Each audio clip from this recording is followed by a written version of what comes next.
Hey, it's me, MLB. Here is part 2 of heavy training. This one has been a long time coming. Thank you for your patience, and I hope you enjoy it. As promised, he was back again the next day for round 2, and you made sure that you were wearing your best, tightest gym wear and a really good push-up bra so that you could somewhat match him when he took his shirt off, if that was even possible. So, anything in particular you want to work on this time around? How about not crying when I beat you fair and square? You teased. Aizawa was midway taking off his scarf, but at your cheeky comment he flicked it out and used it as a binding tool to snap your arms to your sides so that he could hold you still as he walked over. Quick wit does nothing when your reaction time is slow, he commented, continuing to take his shirt off and adjusting the waistbelt on his pants as he stood before your bound form. Ha ha, you're so funny, you said dryly. He reached a hand to his messy fringe and ruffled it out of the way and then gave you a small smirk and stepped back, still not untying you. So, quick tongue. Now what are you going to do? He teased in a deadpan voice. Can your wit get me from here? Or is it only a short-range attack? Shut up, you snorted. You're just scared to let me free because once I get out of here, I'm going to hand you your own ass on a platter. I'd like to see that, he replied, yanking on his binds quickly and removing them from your bodies. But he had already stepped around behind you by then and had you in a hold with one of your arms twisted up behind your back. That wit still can't get me, he rasped in your ear. You tensed and threw your body forwards, aiming to do a forward roll so that you could throw him over your body, then hopefully get on top of him. But he saw what you were going to do and jumped, and then let you go and rotated over you and landed on you once you had come to a stop on your back after the forward roll. Still can't get me, huh? He asked as he rubbed a hand through his hair to loosen it again. You were panting, he was panting, but you weren't giving up just yet.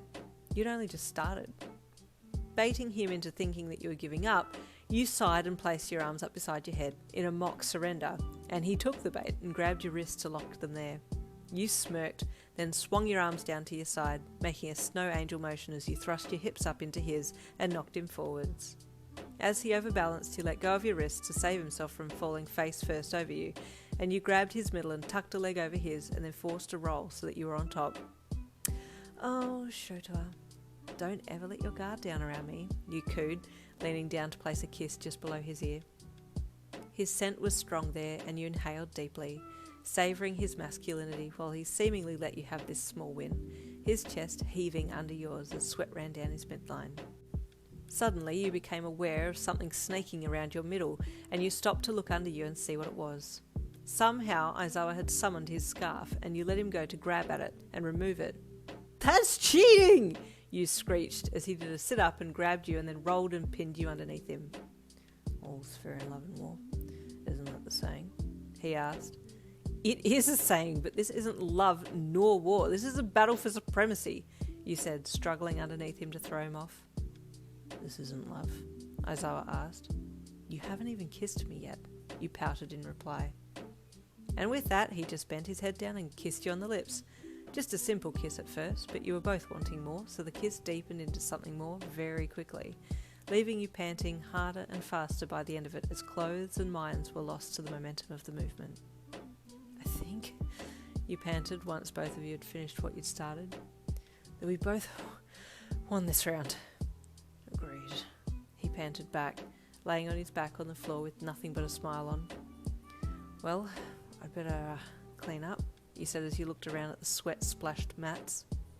I'll help and then I'll take you out for dinner again. You don't have to, you said with a smile. I don't want you to feel like you have to owe me anything. This is my way of spending more time with you, he replied, unless you prefer time apart. No, that sounds good to me, you replied, finding your pants and putting them back on. Aizawa nodded and then looked around for his clothes. Would I be imposing if I asked to use the dojo showers? He asked.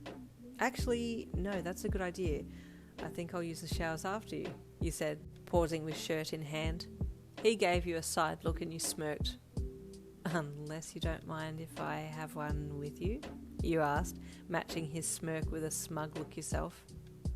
I'll leave the shower door unlocked, he said as he turned and slung his shirt over his shoulder and walked off in the direction of the showers, his hips dipping slightly with his steps and hypnotising you.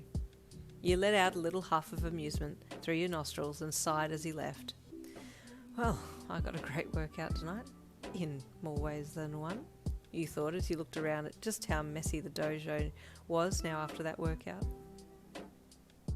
Well, it was a little shorter than the usual one-shot length, but I hope you enjoyed it anyway. Next week is the, again, long-awaited part 2 of I Know It's Mine, Shoto and Pregnant Female Listener. I will see you all then.